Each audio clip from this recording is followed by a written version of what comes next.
again, he's only started 3-0 3 times in his career. One time, he made the Super Bowl. Justin Fields, new quarterback, he's been starting, but this has been confusing me. I heard it, but I want y'all to hear it. Take a listen. Let's hear it. Because there's no need.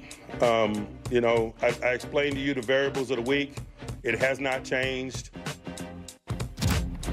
I love Tomlin. His starting quarterback, Justin Fields, is 3-0 as a starter. They acquired Russell Wilson before, likely a future Hall of Famer. He's been injured. But even though Justin Fields is 3-0 as a starter, Shady McCoy, Mike Tomlin refuses to name Justin Fields as the starting quarterback. I mean, I get it. He named Russell Wilson the captain before the season, so it does look awkward. But at the point, and the starter, but at the point in which you got another guy that's 3-0, why not just commit to him, big dog? I respect that, though, right? Because I'm big on not losing my job to injuries. And another thing is, if I'm going to lose my job to injuries, the guy got to be balling, right? Take it. Mike Vick, when we had the Chip Kelly era and all that, Mike Vick was the quarterback, and we was lights out. We was, you know, he was up and down the field, right? And then Mike gets hurt with a hamstring, and Nick Foles comes in as the backup. And he is the backup. But God, he played so good. We had to make him the starter. 7 touchdowns one game, 300 yards this game. It's like he was balling so good that Mike said, you know what? I respect the move of making him the starter. When you look at the Steelers, who's balling is the defense. And I'm not going to disrespect Justin Fields and say anybody can do what he's doing, but they're averaging 17 points, and, I mean... It's hard for you to talk good about my guy. They're averaging 17 points on offense. And it's hard for him. You see how hard it was for him to say one good thing. And before that, and before last game... You wonder why people call him a hater. And before last game, the most they put up is 1 touchdown to 24 drives. So all I'm saying is Justin Fields is playing like, he's playing good football, right? The defense is getting turnovers. Complimentary football. In the 3 games. You see how hard it is for him? In the 3 games, 10 points were scored the first week. The second week, 6 points were scored. The third week, 10 points were scored. So all I'm saying is, to Mike Tomlin's case, is like basically, hey, look, man, my backup is playing really well. We're winning games on defense, and he's protecting the football. That's all you need. But I think when Russ comes back and he's healthy with the calf, I think he can put up more than 17 points a game. This is my opinion. I said I didn't agree in the pregame meeting. I actually agree with the approach because smart man. Yeah, it sort of but it pushes Mike Tomlin into a wall a little bit, like into a corner. If Justin Fields doesn't play well, so there's sort of this intrigue nationally. Everyone's talking about the Steelers. Mike Tomlin probably likes it. You know, they're first in the AFC North. Justin Fields is one of 2 quarterbacks with 0 turnover-worthy plays in 2024. Like, he might not be winning the games. He's not turning it over. You know the other quarterback? Aaron Rodgers. We talk about him a lot on the show. So if you're in the same sentence as Aaron Rodgers, you're doing something good. You know what I mean? And the Steelers are 3-0 for the 4th time under Mike Tomlin. And you look down the road, because that's what I do. I look at the future. 4 of the next 5 Steelers opponents don't have winning records. So Justin Fields can just continue on doing this. And I don't think Mike Tomlin ever has to name a starter because people in that building know it's Justin Fields playing. And he's playing well. And if you go to Russ, that's fine, but you can always go back. So Mike Tomlin right now, because of 3-0, he can't do anything wrong, in my opinion. First off, I'm going to start off by saying Justin Fields has not taken the job from Russell Wilson. So let's start there. He has not taken the job. I said yesterday on this show, as long as Russell Wilson is on the roster and suited and standing on that sideline, you should not name a starter. It is not like he is playing lights out and balling. Now, if he was playing lights out and balling, Mike Tomlin wouldn't even have to say it. Right. The team would say it. The organization would say it. By the way the players is talking in the locker room would say it. You would know Justin Fields is a starter. He is playing average right now. And we're praising him because they are winning, and we're praising him because the average play that Justin Fields is playing, right? We didn't see him play consistently average with the Bears. He's playing consistently average, not turning the ball over, throwing, running for a touchdown here and there. They have 3 touchdowns on the year.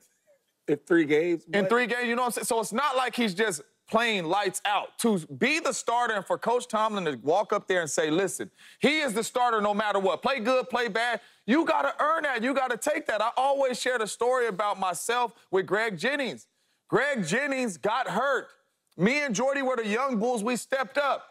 In 3 games, I had 6 touchdowns in 3 games. Jordy almost had 700 yards in 3 games. So when Greg came back, they say, hold up. Yeah, hold up, big guy. Like, I feel you, G. You was the starter before you left, but these young dudes is balling. You took it. We earned that. You know what I'm saying? So Justin Fields has not earned the right to just say, it is your ship, man. Win or lose. I want to ask you a question because you're the only defensive guy on the desk, right? Now, real quick, Josh Allen had 3 touchdowns and 1.5, but that's okay. I do want to ask you, though, because, like, you play defense, and the Steelers' defense is dominant for years. It's kind of the same thing this year was last year and the year before that.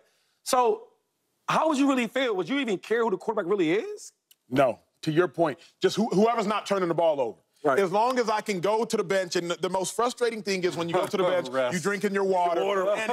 And before you can even tighten the Gatorade bottle, because you know how the trainers do, they got to tighten it and they got to check to make sure it don't go. Before you can even tighten the Gatorade bottle, you hear this, the 3 most dreadful words you can ever hear as a defender. Punt team alert! Yeah, punt team alert. Or quick change, turnover. Or sudden change. You're sitting there, you tighten the Gatorade bottle, and before you can even take a swig, punt team alert. 3 and out. As long as you, exactly right, and you usually hear that at 3 and out, because you get to the sideline, you get the playbook, you look at it, you look at the corrections, punt team alert, and you're like, come on, man. Because they're not hearing that, because the Steelers, even if they're not scoring points, they're sustaining drives. Okay. They're giving T.J. Watt, Cam Hayward, they're giving Minka Fitzpatrick, they're giving Porter enough time to get their breath, get their energy, and go be lights out. So you basically saying, give Justin Fields the starting job then. Because the only reason you put Russ in the game is because you feel like he can give us more. More points. You know what I'm saying? So if you're... Hey, Russ don't turn the ball over either. He'll turn the ball over. But if you feeling like, man, listen, you ain't got to give us more, you can give us just the same and not turn it over, then why are we even thinking about putting Russ in the game? And that's where I'm at. I would make Fields the starter in large part because what Fields is giving us is enough. I don't need more. If there comes a point, to Shady's point, when you play the Bills and you play the Chiefs... More. Not right now. So wait, hold on. Right now. So you wouldn't care to, okay, now... They scoring 25, maybe 26 points, and you could chill a little bit more. You don't care about that? If we could rush the passer, all type of stuff. If we know it's guaranteed, but remember 2-5, and I will take this back to you in your relationship life. Oh. The guy who had it good and wanted it better made it worse. Remember that. That ain't always greener. Wait, say that again. The guy who had it good and made it better. Wanted it better. That's not always greener. Made it worse. Not it made it better. I'm just letting you know, big dog, before you send that text. If I'm on defense and you're on defense, right, and I'm thinking about, okay, if I have a quarterback that's going to give me some more points, right, now we can rush the pass a little bit different, right? True. I feel like a dude like T.J. Watt, who's so good, best defense player in the league, in my opinion. I could get more sacks, right? I could, Fitzpatrick, I could get even more picks. Like, I'm thinking about everything where now it's like, we got to save the day. That's a lot of pressure. But if we're sure of it, I'm with you. If you're sure Russ will give you more, of course you will. If you don't take the Russ, the last Russ from Denver, you don't think that guy right there would do more than Justin Fields? Because he did beat the Chiefs, he did beat the Bills. On the roads, too. I mean, I would say, I'm not sure. You want Fields to be the starter, but do you agree with him not naming him the starter? Like, are you I'd make him the starter. You gotta earn that. There y'all go again, praising people that's just doing mediocre stuff. They're doing it again. Speaking of mediocrity, the Cowboys and Daniel Jones hasn't had much fun the last year and a half, but it changed this past Sunday. He got busy, Malik Neighbors got busy, and the Giants got a dub, most importantly. Jones, 2 touchdown performance, 0 turnovers, but now with the whole world watching, I would suggest this is the most important game of his career. He signed a 2-year, $80 million deal about 2 years ago, if I'm not mistaken. It was a 4-year, $120 million deal. And correct me if I'm wrong, but 2 of the years are guaranteed. Yeah. So I say it's a 2-year guarantee deal because for the most of it's practically a 2-year deal. James, let me come to you first, big dog. What is at stake for Daniel Jones in this massive game tomorrow? He's fighting for his career. Every game, Daniel Jones is fighting for his career that he takes the field for the New York Football Giants. Is he the franchise quarterback for the New York Football Giants? A lot of people will say no. He has to prove that this year.